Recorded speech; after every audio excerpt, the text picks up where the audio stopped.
अब हम देखेंगे दो इंपॉर्टेंट चीजें। एक तो बीजों से संबंधित जो भी कानून वगैरह बनाए गए, जितनी संस्थाएं बनाई गई उनके बारे में। दो तीन संस्थाएं तो शुरू में आपने लिख ली। देखो, कोई आपसे पूछे राष्ट्रीय बीज निगम की स्थापना कब हुई? कब हुई बेटा? राष्ट्रीय बीज निगम, इसको हम क्या कहते हैं? एनएससी, नेशनल सीड कॉर्पोरेशन, 1963, है ना? इसका मुख्यालय नई दिल्ली में। फिर एनएसए कब बना? नेशनल सीड एक्ट, राष्ट्रीय बीज अधिनियम।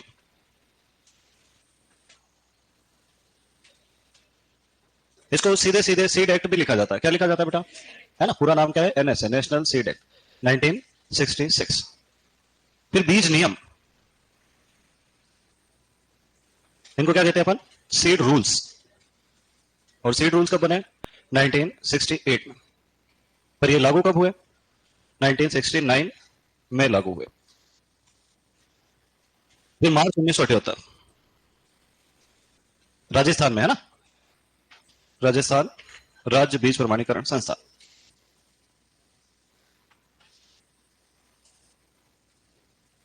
इसका मुख्यालय कहां बेटा? है जयपुर में। फिर राष्ट्रीय बीज नीति, ये बनी 2002 में। इसको सीड पॉलिसी भी कहते हैं ना। और इसका बिल कब आया? 2004 में, 2 साल बाद।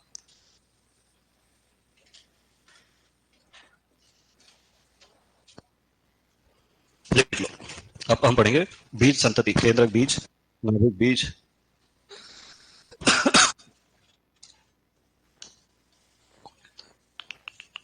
लिख लिया बेटा?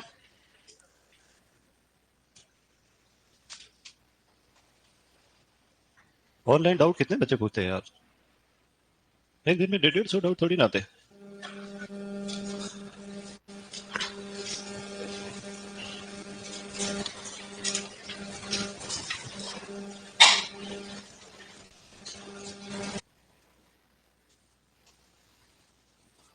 एक होता है संकर बीज, कभी नाम सुना तुमने?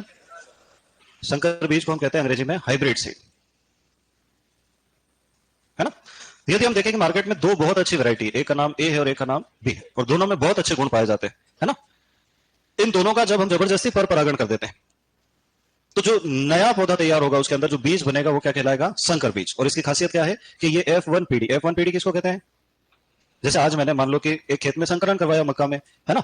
एक पौधे में नर भागों को हटा दिया, एक में मादा भागों को हटा दिया, और दोनों का आपस में पर परागण करा दिया। अब उस पर परागण के बाद जो बीज का विकास होगा वो बीज क्या कहलाएगा? F1 पीढ़ी या संकर बीज। उस बीज की जब हम बुआई करेंगे तो बहुत अच्छा रिजल्ट देगी, अपने दोनों पेरेंट्स से अच्छा, मतलब ए से भी अच्छा और बी से भी अच्छा। इस शब्द को कहते हैं हाइब्रिड विगर या संकर ओज। क्या कहते हैं बेटा? संकर ओज। ओज का मतलब क्या होता है? Seed vigour. अच्छे दृश्य लक्षण क्या कहलाते हैं? ओज कहलाते हैं। ठीक है? उपज भी ज्यादा है, प्रोटीन की मात्रा भी ज्यादा है, रोग प्रतिरोधकता भी ज्यादा है, पानी की कमी में भी जिंदा रह सकता है, लवणिक सारी मृदाओं में भी उग सकता है, मतलब सारे अच्छे अच्छे गुण इसमें आ जाएंगे, डोमिनेंट कैरेक्टर्स आ जाएंगे। अब इसकी उपज ऐसा माना जाता है कि ए से भी और बी से भी ज्यादा रहेगी, है ना? कुछ कुछ संकर किस्मों की उपज जो है 2-3 गुना ज्यादा भी हो सकती है नॉर्मल किस्मों की तुलना में। पर इसकी समस्या क्या है कि ये पहली F1 पीढ़ी में तो संकर ओज दर्शाएगा, पर अगर इसको वापस उगा लिया जाए तो ये अंकुरित ठीक से नहीं होगा, है ना? इसका अंकुरण क्या हो जाएगा? कम हो जाएगा। मतलब इसको केवल एक ही बार प्रयोग किया जा सकता है। नहीं आया समझ में? मान लो कि कोई कंपनी है, वो संकर बीज बनाती है, तो एक वैरायटी की एक लाइन लगाती है और दूसरी वैरायटी की दूसरी लाइन लगाती है ना? एक लाइन को ए लाइन कहा जाता है और दूसरी लाइन को आर लाइन कहा जाता है। जब ये आपस में पर परागण कर लेते हैं और जो बीज तैयार होता है वही बीज क्या कहलाता है? संकर बीज। और ये बीज सॉर्टिंग करके, इसको छान के, चुन के और बढ़िया अच्छी ग्रेडिंग करके छोटे छोटे पॉलिथीन के अंदर भर के और कंपनियों का नाम लिख के बेचा जाता है। इसका रेट भी बहुत ज्यादा आता है। संकर मक्का 400 रुपए किलो, 500 रुपए किलो बीज आता है ना? अब किसान इस बीज को ले गया, उसने इस बीज को अपने खेत में लगाया, बहुत अच्छी उपज उसको प्राप्त हुई। उसके मन में ख्याल आया कि ये 500 रुपए किलो क्यों लाना, जब अपने पास ही तो बीज है। इसने 2 बोरी बीज बचा लिया, और जब इसने वापस इसको खेत में लगाया तो ठीक से अंकुरण, मतलब ये इसके जो गुण है ये स्थायी नहीं है, हर बार कंपनी से ही खरीदना पड़ेगा, और कंपनी के पास भी कोई बोरी में नहीं है, वो बना के देगी, इसको हर बार बनाना पड़ता है ना? पीढ़ी दर पीढ़ी इसके गुण टिके नहीं रहते। इसीलिए प्रश्न आता है कि किस बीज को प्रतिवर्ष बदलना पड़ता है? संकर बीज को प्रतिवर्ष बदलना पड़ता है।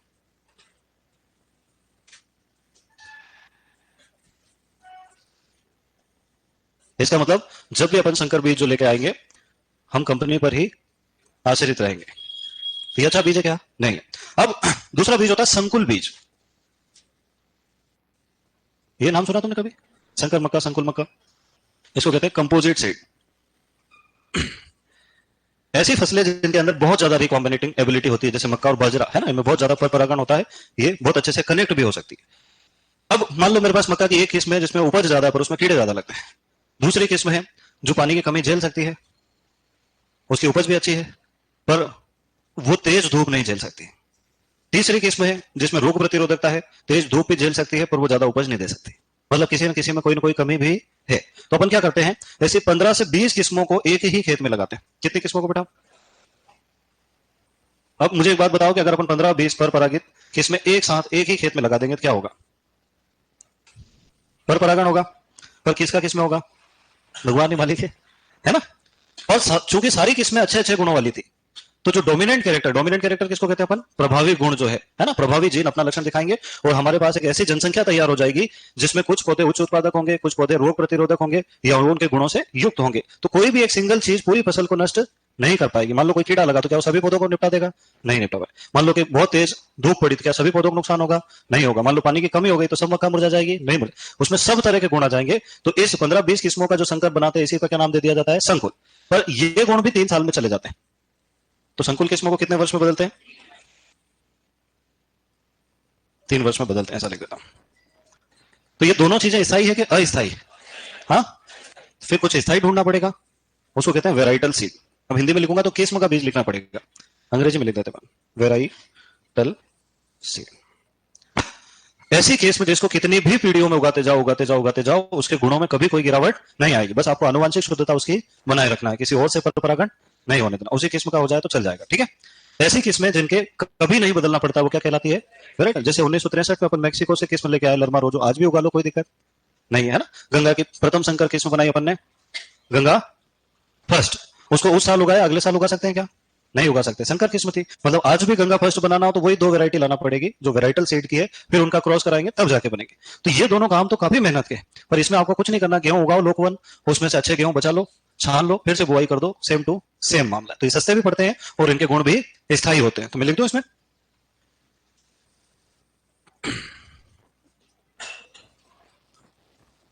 इनको कब बदलना है? कभी नहीं बदलना।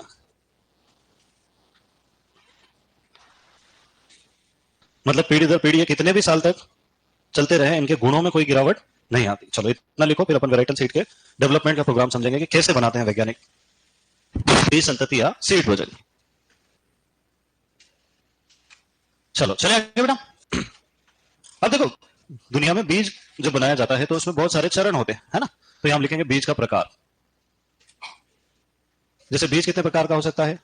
तो मुख्य रूप से जो भारत में व्यवस्था है उसमें 4 प्रकार का बीज होता है। कितने प्रकार का होता है? पर 2 अलग से भी प्रकार बीज के पाए जाते हैं, है ना। कोई आपसे पूछे भारत में बीज संतति में कितने चरण है, तो उत्तर क्या बताना है? 4। पर 2 अलग प्रकार के बीज भी मार्केट में हमेशा अवेलेबल रहते हैं। जैसे अपन बात करें, सबसे पहले जो बीज बनता है उसको हम क्या कहते हैं? नाभिक बीज। जो आपकी 12th की किताब में क्या लिखा हुआ है? मूल केंद्र बीज। इसको अंग्रेजी में क्या कहते हैं बेटा? Nucleus seed. Very good. अब इससे जो बीज बनाया जाता है दूसरे नंबर पे, उसको हम क्या कहते हैं? प्रजनक बीज। क्या कहते हैं? प्रजनक बीज को हिंदी में प्रजनक बीज ही कहा जाता है और इंग्लिश में क्या कहा जाता है? बेटा पूरा लिखना पड़ेगा क्या? ये लो, प्रजनक बीज। अंग्रेजी में क्या कहेंगे? Breeder seed. तीसरा होता है आधार बीज। कौन सा होता है बेटा? आधार बीज। और आधार बीज को हम कहते हैं फाउंडेशन सीड। और चौथा होता है आपका सर्टिफाइड सीड, या इसको हम क्या कहते हैं बेटा? प्रमाणित बीज या सर्टिफाइड सीड। अब देखो, इस चीज को तुमने जिंदगी में 4-5 बार पढ़ लिया अभी तक, सही है कि गलत है? कितनी बार पढ़ा होगा कम से कम? हाँ, 25 बार पढ़ लिया, पर वो समझ में ही नहीं आया कि होता क्या है वास्तव में, तो है ना। एक होता है अपना पंजीकृत बीज। कौन सा होता है बेटा? इसको दोनों को अलग ही लिखवा दूंगा मैं, है ना। पंजीकृत मतलब रजिस्टर्ड सीड, और एक होता है सत्यापित बीज। अब अपन इसको अच्छे से समझते हैं। तो घनश्याम के फूफा जी वो प्लांट ब्रीडर, इसका मतलब वो वैज्ञानिक जो बीज बनाता है उसको क्या कहते हैं अपन? Plant breeder. और वो कौन है? घनश्याम के फूफा जी है, वैज्ञानिक आदमी है, बढ़िया, 2-2.5 लाख रुपए महीने तनख्वाह है और सरकारी नौकरी है। तो आदमी रम जाता है, फिर उसको रिश्तेदारों ज्यादा लेना देना नहीं रहता है। तो वो अपने ससुराल यानी घनश्याम के गांव 20 साल से नहीं गए। अब घनश्याम के भाई की शादी आई, घनश्याम पत्रिका देने गया, और कोई रिश्तेदार बहुत दिन से नहीं आए तो उसको खाली पत्रिका नहीं दी जाती, 2-4 ताने भी दिए जाते हैं। तो उन्होंने कहा इस बार अगर नहीं आए फूफा जी तो ये सोचना आप मर गए हमारे लिए। अब इससे बड़ा ताना तो ससुराल वाले दे ही नहीं सकते। उनको पुरानी याद आई कि कैसे गांव में जाते हैं, गांव में जमाई की कितनी इज्जत रहती है, और वो सरकारी नौकरी में रहे तो और ज्यादा। अभी आजकल के जमाई में क्या है, ये क्या मोटरसाइकिल ले पीछे बैग बांध के पहुंचे, अब वो ससुराल वाले ये ले चल बढ़ ले आगे। ध्यान रखना, ज्यादा ससुराल में जाने से, पुराने जमाने की बात अलग थी, 15-15 दिन रुकते थे। अभी भी मान लो जाओ ना ससुराल, कम से कम 15-20 घर के चाय पीना पड़ती है। अगर नहीं पियो ना, वो आपस में लड़ ले, वो गांव वाले बोले वाह यार तुम्हारे जमाई साहब चाय नहीं पियेंगे हमारे यहाँ, वाह यार। हाँ घमंड आ गया इसको, मतलब इतनी कैपेसिटी रखना, अभी तुम्हारा ब्याह नहीं हुआ इसलिए प्रैक्टिस कर लो। कई लोग देखे मैंने, अरे मैंने चाय छोड़ दी, देखिए अंग्रेज हो गया है तो नहीं, तुम्हारे गांव में आते हैं क्या जमाई? जमाई आते हैं, नई गादी, नई चादर, नई टेबल, नहीं मांग के लिए आते पड़ोसी से, नए कप। सबसे ज्यादा जो आदर सत्कार है आदमी को वही फील होता है कि मैं जिंदा हूं। है? अपनी लेबोरेटरी में उसका पूरा वजन तोला, उसको कहते हैं बायोलॉजिकल वेट या जैविक भार। क्या कहते हैं बेटा? फिर उसमें से दानों की संख्या लिखी, दानों का आकार नापा, कौन कौन से कीट नहीं लगे, कौन कौन से रोग नहीं लगे, उसके कौन कौन से गुण हैं, उसका परीक्षण, भार कितना है, एक दाने का भार कितना, उसमें प्रोटीन की मात्रा कितनी, ऐसे करते करते 15-20 कैरेक्टर की एक लिस्ट बना ली। ठीक है?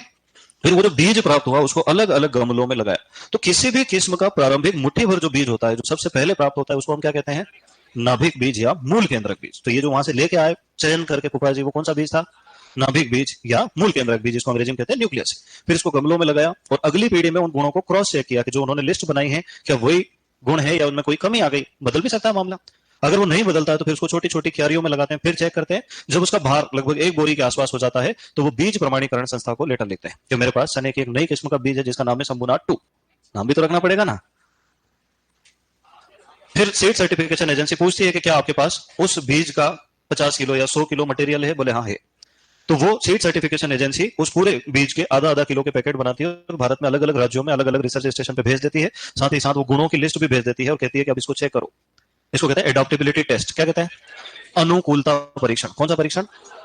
तो अलग अलग जगह पे उसका 3 साल तक अनुकूलता परीक्षण चलता है। मतलब वो जो अलग अलग जगह के वैज्ञानिक है वो उसको वापस उगाते हैं और देखते हैं कि ये गुण है नहीं है, नहीं है। पता चला उत्तर प्रदेश में राजस्थान से भी ज्यादा उसने उत्पादन दिया, पता चला केरल में अंकुरित ही नहीं हुआ, तो अपन कह देंगे कि ये जो किस्म है ये उत्तर प्रदेश के लिए रिकमेंडेड है, संस्तुत है, इसकी सिफारिश की जा सकती है। बिहार में अच्छा रिजल्ट, एमपी में अच्छा रिजल्ट, राजस्थान में अच्छा रिजल्ट, तमिलनाडु में खराब, आंध्र प्रदेश में खराब, तो अपन कह देंगे कि ये जो वैरायटी बनेगी शंभुनाथ 2 ये केवल उत्तर भारत के लिए अच्छी मानी जाएगी। फिर वो सारा बीज वहां से कलेक्ट करके वापस मंगाते हैं, है ना। तो ये बीज कैसा हो जाता है अपना? प्रजनक बीज। जब नाभिक बीज से जो भी बीज बनेगा वो सब क्या कहलाएगा?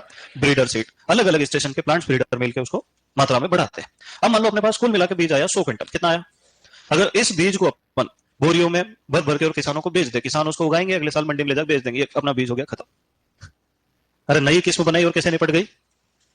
तो इसकी मात्रा पहले बहुत बढ़ाना पड़ती है, फिर किसानों को देना है ना। तो इसको कहते हैं बीज गुणन। क्या कहते हैं?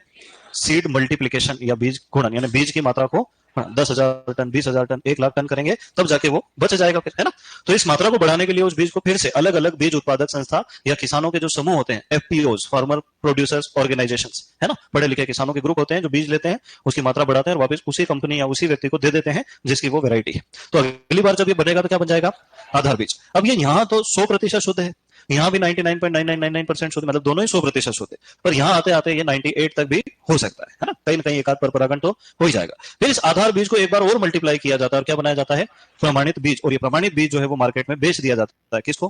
किसानों को। अब तुम उगाओ इसको और तुम्हारा जो मन पड़े करो, है ना। अब भारत में 4 चरण में कार्यक्रम होता है, विदेशों में एक 5वां चरण भी ऐड कर रखा है जिसको नाम दिया गया है पंजीकृत बीज। क्या नाम दिया गया बेटा? पंजीकृत बीज। इसको अंग्रेजी में कहते हैं रजिस्टर्ड सीड। क्या कहते हैं?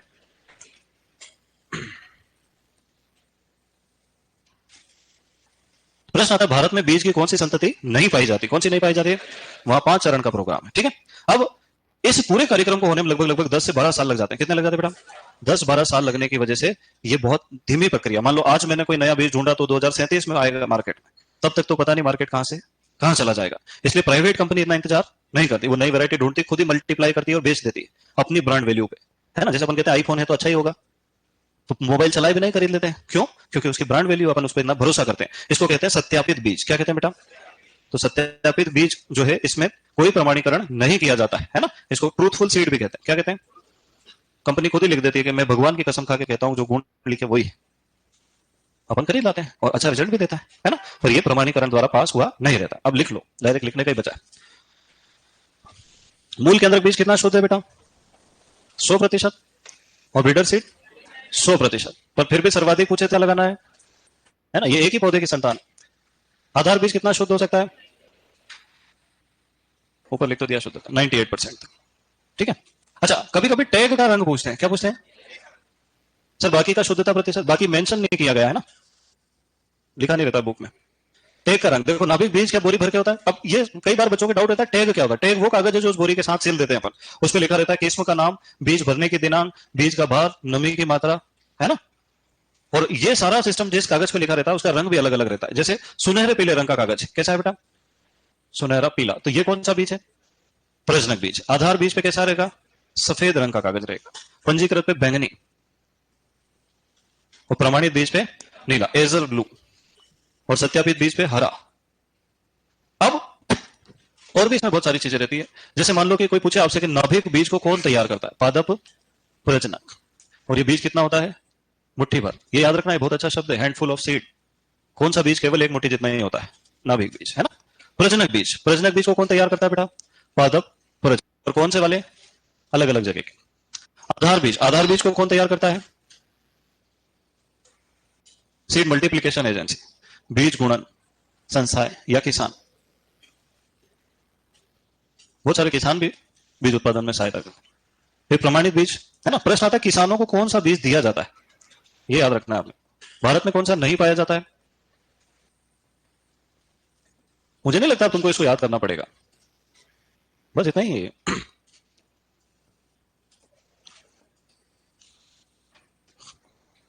किसानों को बेच दिया जाता है। और सत्यापित बीज,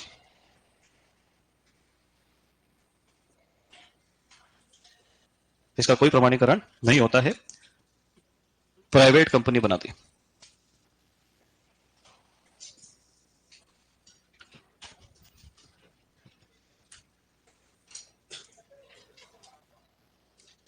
अब कोई कहानी नहीं सुनाऊंगा मैं तुमको, हो ये आखिरी कहानी रहती है एग्रोनॉमी में। इसके बाद फिर तुम्हारी खुद की कहानी बनेगी जिंदगी में,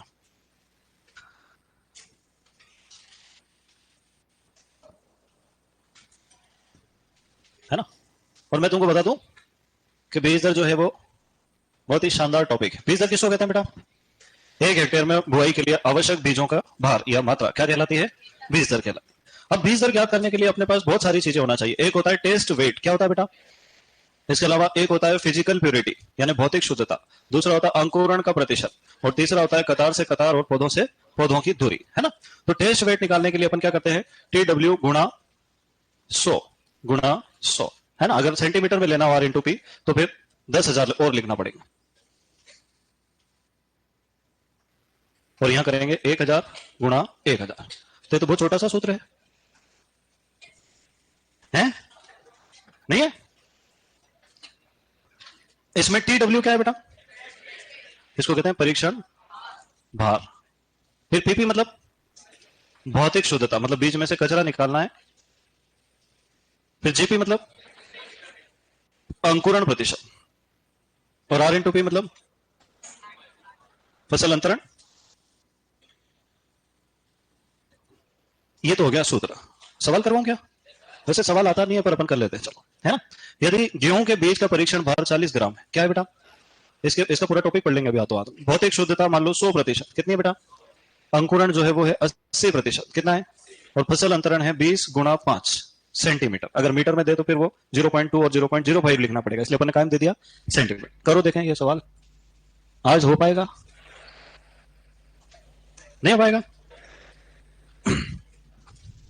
मुझे नहीं लगता हो पाएगा।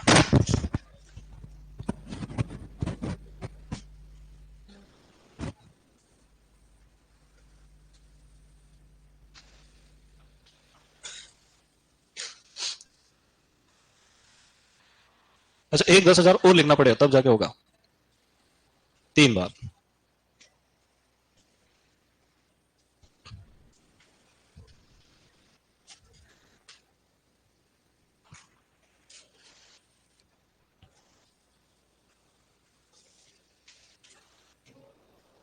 मैं ही करके देखता हूं एक बार, चलो। 40 गुणा 100 गुणा 100 गुणा 10,000। अभी वो पीछे वाला 10,000 नहीं लिख रहे अपन, है ना, बटे पीपी कितना है 100%, जीपी कितना है 80%, और 20 गुणा 5 कर देंगे तो ये भी क्या हो जाएगा 100 गुणा 1000 गुणा 1000। 1 2 3 4 5 6 7 8 9 10 11, 1 2 3 4 5 6 7 8 9 10 और 11। 4 में काय का गुणा करना है 100 का, क्या जाएगा 400, बटे में सिर्फ क्या बचा है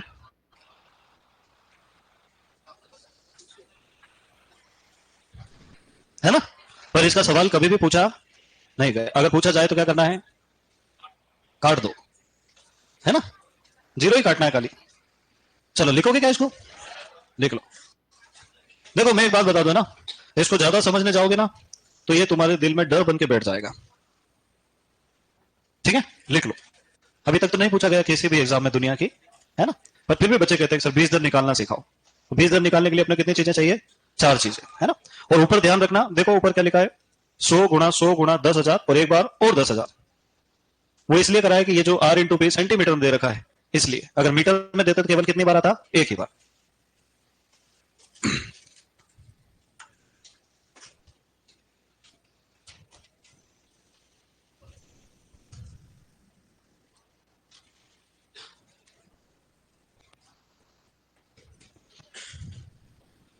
अब अपने पढ़ना एक टॉपिक जिसका नाम क्या है बेटा, परीक्षण भार। इसको अंग्रेजी में क्या कहते हैं हम लोग, टेस्ट वेट, क्या कहते हैं। और ये होता है परीक्षण सूचकांक, कभी नाम सुना तुमने, इसको कहते हैं सीड इंडेक्स, इसको बी सूचकांक भी लिख सकते हैं अपन। देखो आप सब जानते हो कि औसत रूप से 1000 दानों का जो भार होता है वो क्या कहलाता है, और 100 दानों का भार क्या कहलाता है, सीड इंडेक्स कहलाता है, ठीक है। तो इसको बार बार ज्यादा समझाने की जरूरत नहीं है, इससे यह पता चलता है कि औसत बीजों का भार कितना है ना। अगर मैं कहूं कि गेहूं के एक दाने का भार 0.04 ग्राम है, तो फिर तुम दाने तोलोगे, किसी का 0.05 निकलेगा, किसी का 0.035 निकलेगा। तुम कहोगे सर आपने तो 4 कहा था, यहाँ 1000 में से 990 दाने का तो 4 नहीं है, थोड़ा कम या थोड़ा ज्यादा है। तो हर दाने का भार अलग अलग होता है ना। पर औसत रूप से अगर निकाले अपन, एक बार निकाला, 2 बार निकाला, 10 बार निकाला, फिर सबका एवरेज निकाल लिया।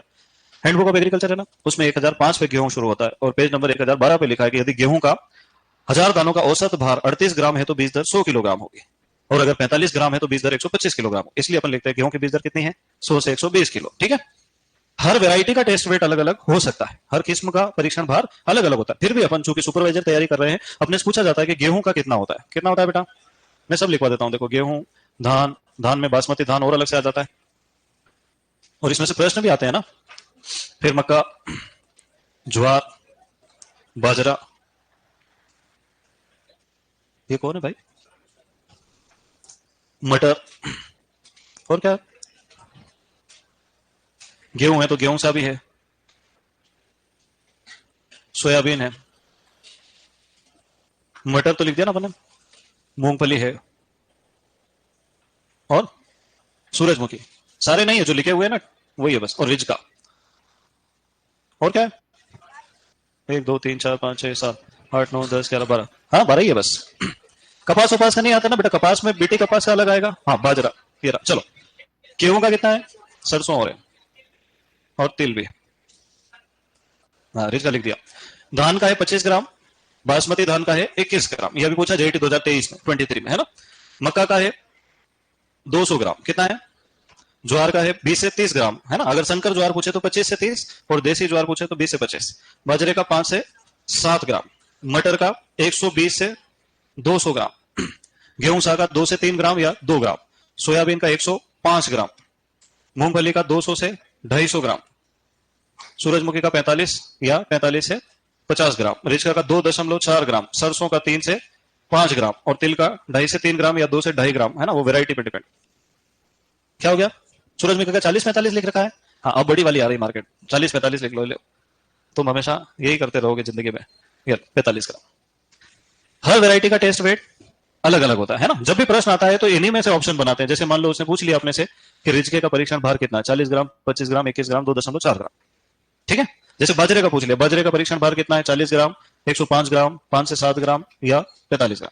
मतलब बहुत दूर दूर ऑप्शन होते हैं, पास पास नहीं होते। अगर पास होगा तो वही गलत हो जाएगा, अपन उसको रेफरेंस दे देंगे फिर। अरे वैरायटी का टेस्ट वेट ऊपर नीचे होता है, अगर पास पास ऑप्शन देगा तो चारों ऑप्शन क्या हो जाएंगे, सही हो जाएंगे, फिर कैंसिल करना पड़ेगा।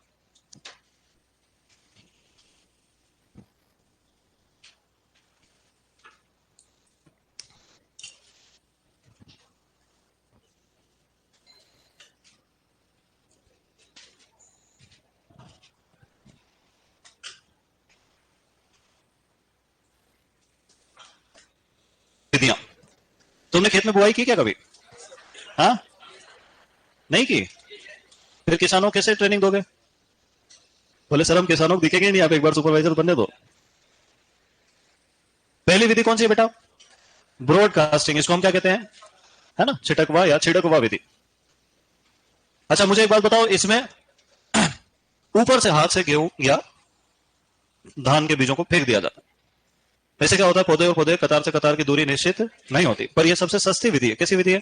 ना तो सीड्रिल वाले को देना पड़ते हैं पैसे, है ना, और ना ही बेल वालों को देना पड़ता है। तो छिटकवा विधि को क्या मान सकते हैं अपन, एक सस्ती और प्राचीन विधि है, पर अच्छी विधि नहीं, अवैज्ञानिक। फिर दूसरी विधि का नाम क्या है? सीड ड्रिल द्वारा। अब सीड ड्रिल द्वारा केवल बीजों की बुआई होती है, और सीड ड्रिल बनाया गया छोटे बीजों की बुआई के लिए। ये बहुत तेज विधि है और प्रति हेक्टेयर कम खर्च आता है। अगर छिटकवा विधि से 10 हेक्टेयर में बुआई करेंगे तो बुआई का समय ही निकल जाएगा अपना, है ना, इसलिए फिर किसका प्रयोग करना है? सीड ड्रिल्स, है ना। और इसमें बुआई कैसे की जाती है बेटा? कतारों में बुआई। फिर एक और इसी का भाई है, सीड कम फर्टिलाइजर ड्रिल। इसका मतलब क्या होगा?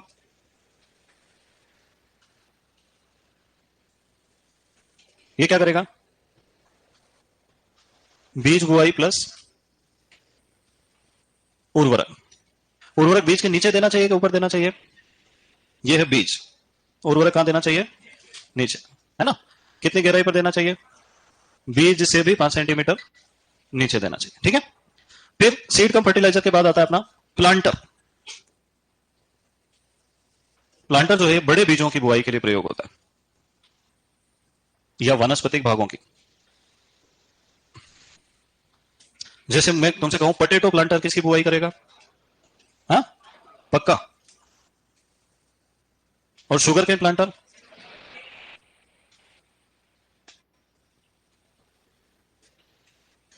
ठीक है। फिर और क्या बच गया? डिबलर। डिबलर क्या होता है यार?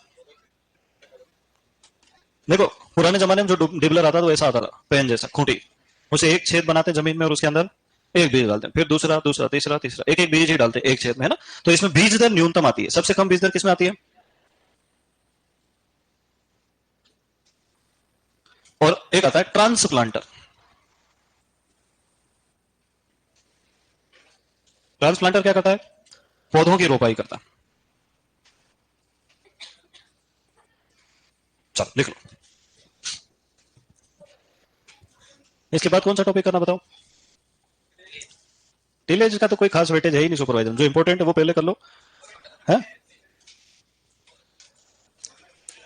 टिलेज तो 12वीं में ही अलग लिखा हुआ है इन्हें, बाकी फसलें इनकी हो गई ना 6-7 वालों की। अब आता है ऑर्थोडॉक्स सीड, कभी नाम सुना तुमने? नहीं लिखा? बात तो इतनी कर रहे हो तुम।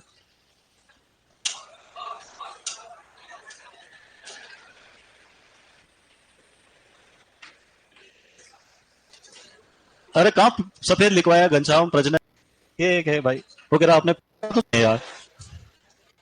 कौन सा सीड होता है बेटा? इसको हम कहते हैं अड़ियल बीज। क्या कहते हैं? और दूसरा था रिकैल्सिट्रेंट।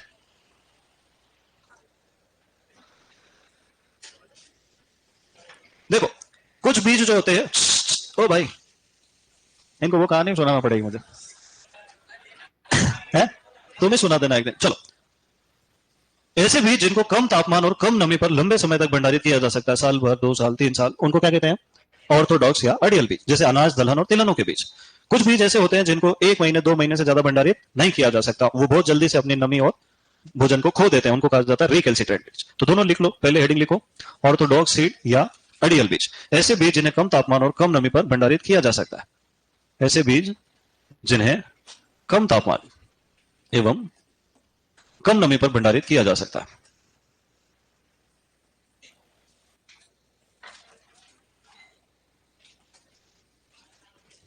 जैसे अनाज दलहन और तिलहनों के बीज। दूसरे होते हैं रिकैल्सिट्रेंट बीज, ऐसे बीज जिन्हें कम तापमान और कम नमी पर भंडारित नहीं किया जा सकता, मर जाते हैं वो।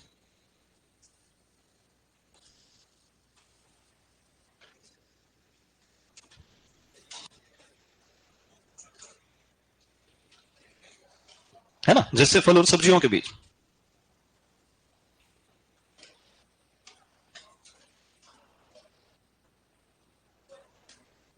आम, नींबू।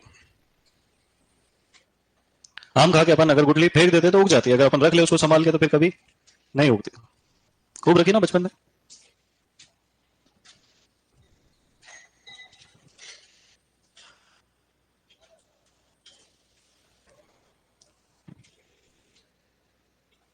आइडियल खरपतवार अलग है।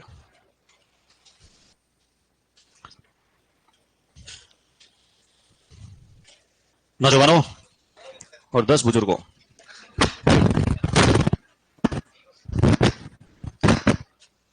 कितने हो गए कुल मिला के? 19।